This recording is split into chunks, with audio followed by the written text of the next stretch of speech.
evaluate where you are. Look at it, assess yourself. Assess yourself and assess the situation. What brought you there? What has brought you to this point? What did you learn from it? Are you learning anything? Or are you doing it over and over and over again? Somebody said that insanity is doing the same thing in the same way, expecting a different outcome. Don't let this year be like last. And if last year was great, still don't let it be that way. Raise the standard. If your life is perfect and extraordinary, you darn well know you're not going to be happy unless you keep making it better. That's what makes us feel alive. It's not what we get that makes us happy. It's who we become and what we're able to give because we become more. If you want to begin to move, you've got to clear your mind of all the unnecessary luggage and baggage that's weighing us down. You're going to have people to do things to you. Things are going to happen to you. And the most important thing to do is to harness your will and let it go. And move so you can grow. So you can get on with your life. It doesn't matter about what happens to you. What matters is, what are you going to do about it? If there's anything that'll shift your life, that'll get you to thrive in a difficult situation, is take some massive action. Try something else. Change it, try it, move it. Progress equals happiness. If you can start to make progress, if you get yourself going, even if it's not perfect, if it doesn't work, you know what to do. Just change your approach. If that doesn't work, change your approach. So often in life, people don't begin the journey because they're not quite sure what to do or how to do it right or how to do it perfect. You want to change your body? Get yourself moving. Don't wait for the perfect trainer. Just go out there and move. Put on your shoes and move and get momentum. I'm going to turn this situation around. I'm not going to sit back and moan and cry over what happened and what went wrong and who did what. I'm going to do something about this situation. The other thing is, take full responsibility for your life. Accept where you are and the responsibility that you're going to take yourself where you want to go. Someone said we have two primary choices in life. We can either accept conditions as they exist, or we can take the responsibility to change them. See, a lot of people want to exempt themselves from taking responsibility. All they want to do is talk about the problem. Every time you see them, they'll tell you their story over and over and over and over again. No. You want to take responsibility for your life. I got me here, I can get me out of this. And I'm getting out. I'm not going to be a volunteer victim. And so all you're looking for are new breakthroughs through practice and practice and practice. You'll get better and better and better. And there's still some things that will happen to you that will catch you on the blind side that you did not anticipate. You'll get knocked down, but you won't be knocked out. And so I say to you, it's possible you can live your dream if it's becoming a diamond, if it's having more, if it's achieving more, if it's being a better father, being a better mother, whatever it is, overcoming addiction, changing our society. It's possible you can live your dream. It's necessary that you have a plan of action, that you're resilient, that you stick to, and you work with the system, that you work with people, that you give support, and that you be there for them, that you have the vision and never give it up, that you become creative and relentless and keep on coming back again and again and again, and that it's you that you got to take personal responsibility to make it happen, and that it's hard. Easy is not an option. And when life knocks you down, jump back up and say, it's not over until I win. Avoid people and situations that upset you. See, there's some people that know just how to push your button. They know just what to say. But I'm not going to expend any energy arguing with anybody. Life is too short, ladies and gentlemen, and unpredictable. I don't want to spend my time arguing with anybody, so I avoid situations that will get me upset. I don't argue with people.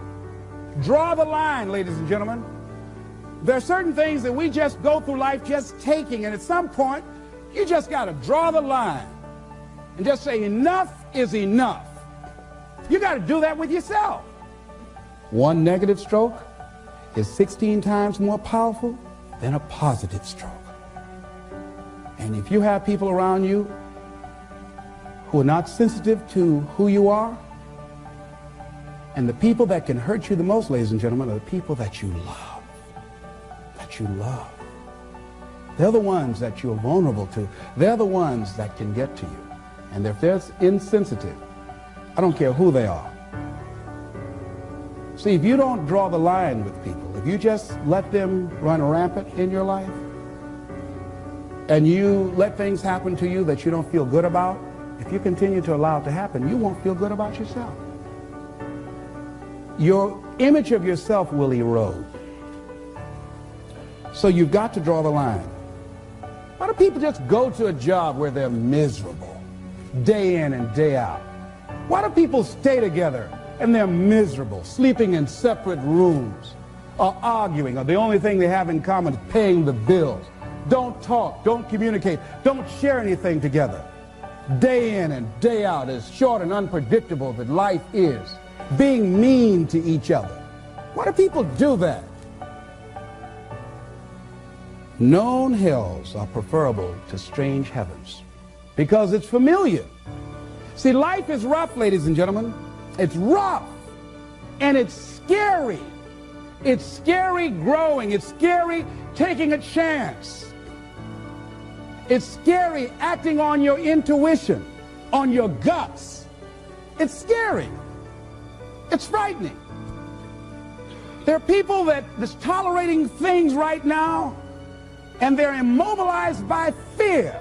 They can see the hammer coming, and they're afraid to even move because it's scary.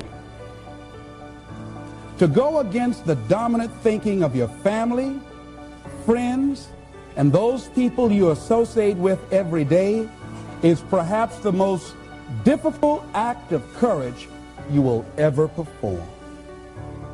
See, when you start growing, when you start changing the way you walk, the way you talk, the way you act, the way you respond to things, the way you use your time, when you start saying, no, I can't do that. Why? You're too busy. You don't have the time. No, I have my own agenda. So if people can put you on a guilt trip, they will. And use you and abuse you over and over and over again. You got to draw the line. You have to draw the line on them. Don't go through life feeling like you're powerless. Victims are people that are powerless. You're not powerless. You are powerful. You direct the power in your life. Whatever your life is right now, it is a duplication of your consciousness. It's a result of how you have decided to use your power. That's all it is. That's not who you are. That's just a perverted use of your power that you aren't satisfied with. And you've got the power to change that. Wherever you are, how, I don't know. But I know you've got the power to do that. But you don't know what has happened to me. It really doesn't matter what has happened to you. See, the only thing that really matters is what are you going to do about it? That's all that matters. That's all that matters. You can allow it to destroy you, or you can allow it to build you up. We never get to a level where we feel that there's nothing else for us to do, that we've achieved a certain number of goals and we figure that we're through. No. You don't want to stay there and celebrate too long like a lot of people do. They do something they consider outstanding, they go around talking about what they used to do. See, let me tell you, I used to do this and I used to do that. Excuse me, used to be's don't make no honey. What are you doing now? You're still here breathing. That means you've got some more to give. Doesn't matter how old you are, doesn't matter about where you are, doesn't matter about what you have, doesn't matter about what you've done. Life is about growing, it's about being productive, it's about stretching, it's about challenging yourself. So you start looking around and decide, hey, what else do I want to do? What got me here? It's a time for celebration, but also a time for reflection. What got me here? What worked? What did not work? What do I need to do to repeat so that I can get the same kind of results in other areas of my life? If the goal is to improve my health, if the goal is to improve my relationship, if the goal is to improve my income, if the goal is to improve something in society, what is it I need to do? Now, don't get confused with what you do with who you are. Don't trip. Don't go on some type of ego trip. Talking about how bad you are. None of us do anything by ourselves. Develop an appreciation for external support as well as good fortune, because all of those things play a role. The other thing is, don't go overboard celebrating. You must meet with triumph and disaster and treat those two imposters just the same. You look at it, hey, I did it. I feel good about that. Now you're moving on to the next thing. Things did not work out the way you wanted them to work out. You didn't produce the results you wanted to produce. Hey, miss that. Win some, you lose some. Next, moving right on. Don't confuse who you are with what you do. Make your mind fertile ground for the seeds of opportunity. Think if you want to experience a sense of fulfillment, you've got to have an open mind so that ideas can come in there and take root and grow.